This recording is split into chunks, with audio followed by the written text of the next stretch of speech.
sejahtera dari Allah Bapa itu yang melampaui akal dan pikiranmu dalam Kristus Yesus Tuhan kita. Amin. Umat yang dikasihi dalam nama Yesus Kristus, tidak beberapa hari lagi, 1 minggu lebih lagi kita akan meninggalkan bulan Oktober. Firman Tuhan buat kita di tanggal 23 Oktober ini tertulis dalam kitab Amos pasal 9 ayat 15. Saya akan membacakan buat kita.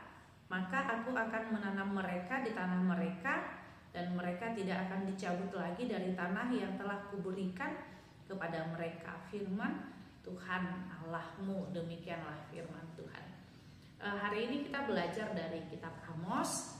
Amos itu adalah disebut nabi kecil. Kenapa disebut nabi kecil? Karena memang ayat yang ada di pasal itu adalah hanya sedikit, tidak seperti nabi-nabi besar seperti Yesaya. Dia berasal dari sampai lebih daripada 60 pasal. Nah, Amos ini Bapak Ibu adalah seorang peternak dari Tekoa, dan dia melayani di Yehuda. Pada masa pelayanan Amos ini, ketika bangsa Israel mempunyai alam yang sangat indah, mempunyai lingkungan dan tumbuh-tumbuhan dan semuanya dengan alam yang begitu asri. Nah, ternyata zaman itu muncul yaitu gempa bumi. Nah, kemudian bangsa Israel di mana mereka hidup di dalam ada yang miskin, tentu ada yang kaya atau menengah. Nah, orang-orang yang hidupnya bisa, mereka nggak mau membantu orang yang lemah. Karena apa? Karena menganggap kami juga masih kekurangan. Nah, orang yang miskin juga nggak mau keluar dari kemiskinannya, tetapi mereka hanya meratapi kemiskinannya. Yang kedua, di kitab Amos ini kita belajar bagaimana peribadahan bangsa Israel.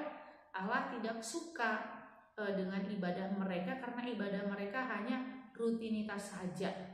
Artinya mereka tidak dari hati untuk datang beribadah kepada Tuhan. Bisa saya katakan atau pertanyakan hati kita, apakah memang kita benar-benar dari rumah sudah persiapkan datang untuk ke gereja, atau memang hanya rutinitas saja? Kalau sudah kita persiapkan datang dari rumah, berarti kita sudah persiapkan hati kita sudah persiapkan, kita tidak terlambat, kita sudah persiapkan Alkitab, bahkan mungkin buku ND kita.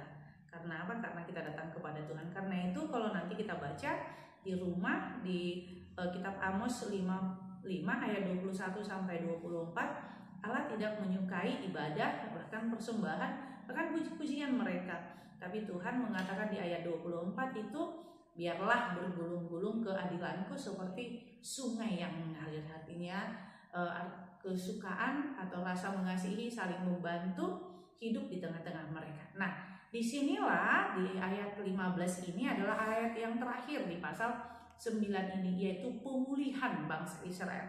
Pemulihan bangsa Israel dikatakan, aku akan menanam. Artinya Allah sudah menyediakan tempat bagi orang percaya.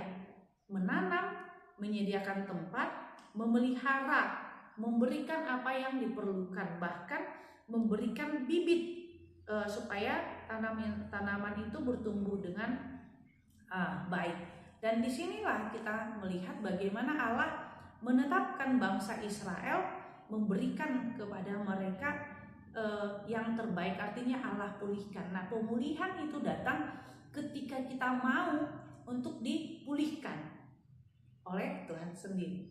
Jadi di sini kita belajar bagaimana Allah memulihkan kita yang dulu dengan kita yang sekarang, ketika kita mampu untuk belajar dari apa? Dari kegagalan. Kita belajar dari firman Tuhan. Kita meminta kepada Tuhan supaya Tuhan menuntun jalan-jalan hidup kita. Nah, kemudian Tuhan bilang bahwa aku tidak akan mencabut mereka dari tanah yang kuberikan kepada mereka. Artinya sekalipun ya dosa kita merah, sekalipun kita berbuat dosa, tapi Tuhan mau katakan kita ini tetap menjadi milik kepunyaan Tuhan, menjadi anak-anak Tuhan. Karena itu dia mengutus yaitu Yesus Kristus untuk menyelamatkan kita. Tuhan gak pernah mencabut hak kesulungan yang Tuhan berikan kepada kita. Nah, pertanyaan, apakah kita merasa menjadi anak Allah atau kita merasa kita tidak menjadi bagian daripada Allah sehingga kita hidup sesuka hati kita.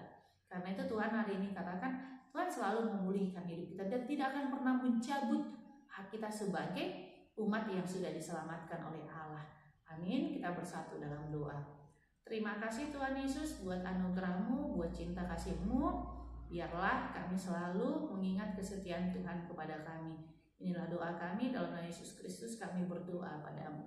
Amin. Anugerah Tuhan Yesus Kristus dan kasih Allah dan persekutuan Roh Kudus itulah yang menyertai kita. Amin.